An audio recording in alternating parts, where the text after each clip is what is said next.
मैं आज एक ऐसी कहानी सुनाने जा रहा हूँ। एक महिला अपने पढ़ाई के दम पर, अपने विषय के दम पर अपने पति को मारती है। क्या विषय पढ़ाती है? रसायन शास्त्र, केमिस्ट्री पढ़ाती है। अपनी पूरी जिंदगी की केमिस्ट्री लगा देती है अपने पति को मारने के लिए। पति को चकमा देती है, पुलिस वालों को चकमा देती है, यहाँ तक जज साहब को भी चकमा देती है।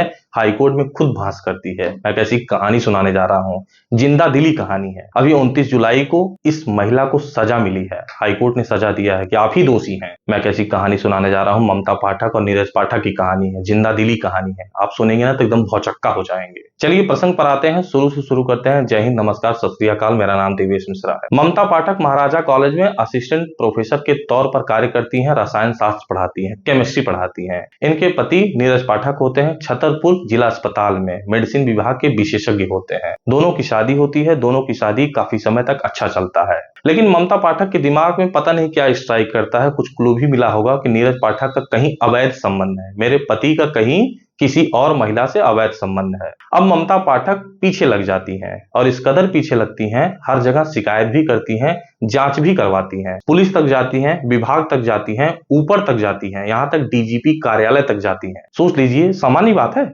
बहुत बड़ी बात है। इस कदर जाती हैं और सारी चीजें निराधार निकलती हैं। नीरज पाठक की जांच होती है, कुछ भी नहीं मिलता है। ममता पाठक परेशान होती हैं। भाई परेशान तो होंगी, क्योंकि दिमाग में हमेशा एक कीड़ा होता है और रेंगता रहता है। अब उनकी जिंदगी में, वैवाहिक जिंदगी में इस कदर दरार पैदा होता है, दोनों लोग अलग थलग रहना शुरू कर देते हैं, निर्णय ले लेते हैं। ममता पाठक अलग, नीरज पाठक अलग, और लगभग 20 साल तक अलग थलग रहते हैं। छोटी बात नहीं, बहुत बड़ी बात है। अब समय आ जाता है 2020 का समय, जब कोरोना काल था। ममता पाठक का एक बेटा होता है। निर्णय करती हैं, अब मुझे अपने पति के साथ रहना है। आती हैं छतरपुर। फिर ममता पाठक 2020 से रहना शुरू कर देती है नीरज पाठक के साथ। अब समय आ जाता है अप्रैल 2021 का समय, और ममता पाठक के दिमाग में आता है अपने पति को मारने का। इनके दिमाग में पता नहीं क्या स्ट्राइक करता है, मुझे अपने पति को खत्म करना है। 2020 से रहना शुरू करती हैं, और अप्रैल 2021 का समय आ जाता है। अप्रैल का तारीख होता है 29 तारीख। निर्णय कर लेती हैं, आज ही मुझे अपने पति को खत्म करना है। पता नहीं कहां से क्या क्या सीखती हैं, क्योंकि पहले से भी पढ़ी लिखी हैं, बहुत ज्यादा उच्च पदों पर कार्य भी कर रही हैं। एक ओलेंजा पाइन करके बेहोशी की दवा होती है, खाने में अपने पति को दवा देती हैं, और पति एकदम बेहोश हो जाते हैं। अब एक एक्सटेंशन बोर्ड लेती हैं। एक्सटेंशन बोर्ड मतलब समझते हैं? जो लाइट वाला केबल होता है, उसे लेती हैं, और उसके माध्यम से 5-6 जगहों पे करंट लगाती हैं अपने पति को। पति मर जाते हैं। समझ में यही लोगों को आता है कि हृदयघात हुआ है। पुलिस भी नहीं पकड़ पाती है। अब इसके बाद, मारने के बाद 2 दिन तक शव को पानी में रखती हैं। इससे क्या होगा? इन्होंने कहीं से पढ़ा था, या 2 दिन तक पानी में रखूंगी तो जो बेहोशी की दवा मैंने दिया था पोस्टमार्टम में आएगा ही नहीं। ऐसा इसलिए करती, 2 दिन तक पानी में रखती हैं। और समय आ जाता है 1 मई सन 2021 का। 29 को मारी, 2 दिन तक पानी में रखी। 1 मई 2021 का समय आ जाता है, और खुद पुलिस को फोन करती हैं, नीरज पाठक की हत्या हो गई। हत्या हुई या सुसाइड किया मुझे नहीं पता है, ऐसा इन्होंने खुद पुलिस को सूचना दिया। अब पुलिस की टीम आती है ममता पाठक के फोन करने के बाद। आने के बाद सबसे पहले शव को लेती है और पोस्टमार्टम के लिए भेज देती है।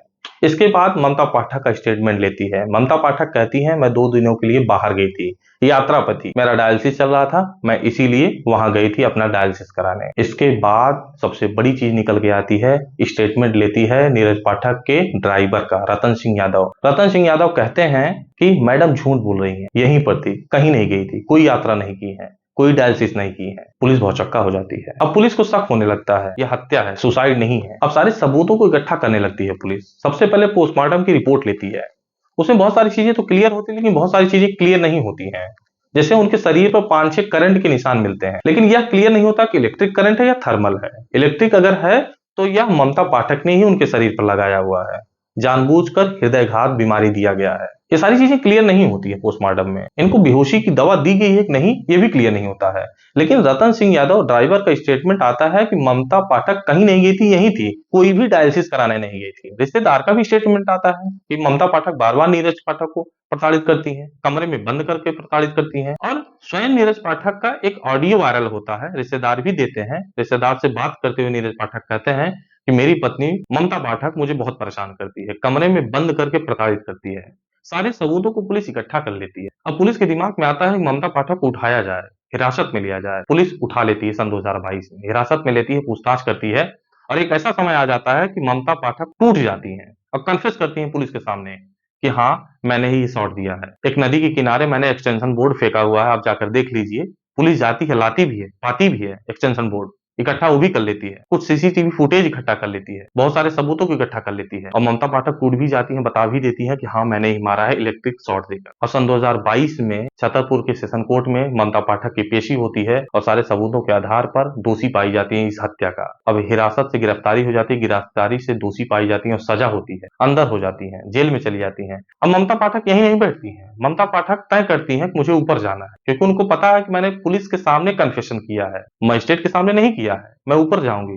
ममता पाठक तय करती है और मध्य प्रदेश हाई कोर्ट पहुंच जाती है और आपको बताना चाहता हूं वहां खुद बिना किसी वकील के अपनी दलील देती है। दलील देने के उपरांत जमानत भी पा जाती है। एक बार जरा उनका वीडियो देख लीजिए, जिस वीडियो में इलेक्ट्रिक करंट और थर्मल करंट के बारे में बताती हैं कि जो उनके शरीर पर घाव मिले हैं वो इलेक्ट्रिक करंट के नहीं है, वो थर्मल करंट के हैं। सारी फॉरेंसिक जांच गलत है, सारी वैज्ञानिक तकनीकी गलत है। सबसे पहले जरा वीडियो देख लीजिए।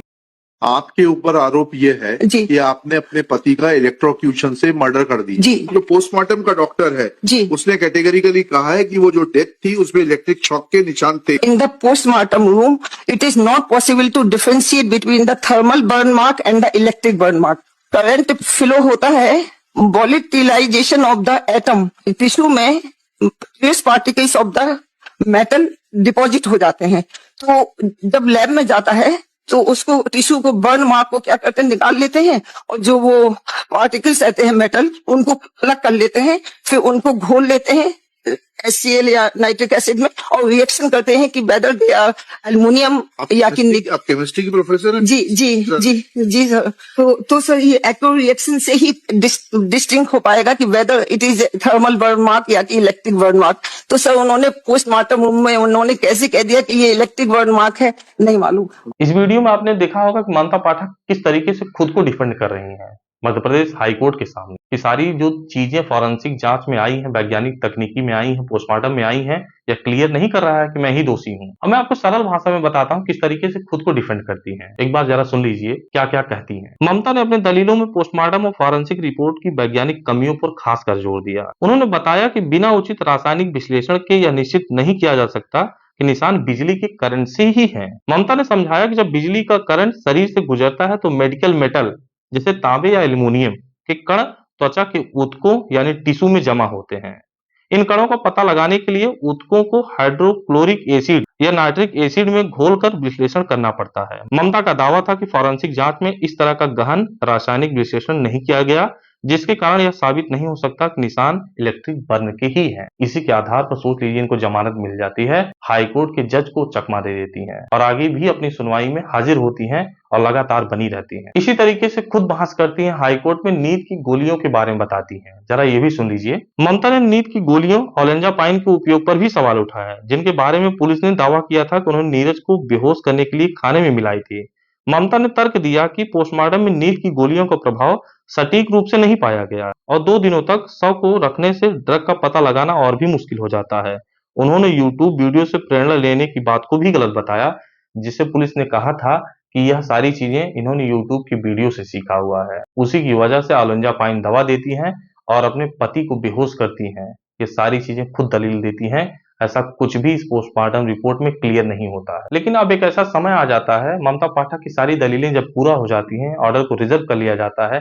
29 जुलाई सन 2025 का ऑर्डर आता है, जिसमें ममता पाठक को दोषी पाया जाता है। सारी चीजों को नजरअंदाज कर देती है हाई कोर्ट। वो मान लेती है कि आपने ही सब कुछ किया है, उनकी सारी दलीलें फेक थी, मुझे बहका रही थी। जो सारे साक्ष्य मिले थे, ऑडियो क्लिप, रतन सिंह यादव का स्टेटमेंट, सीसीटीवी फुटेज, ड्रग देने वाली बात, इलेक्ट्रिक बर्न वाली बात, हृदय वाली बात, वो सारी चीजें हाई कोर्ट सही मानती है और ममता पाठक को दोषी पाती है और सजा दे देती है। ममता पाठक को कहती है आप निचली अदालत में जाइए, सरेंडर कर दीजिए, अब आपके पास कोई चारा नहीं बचता है, आपकी सारी चालाकी यहीं खत्म हो जाती है।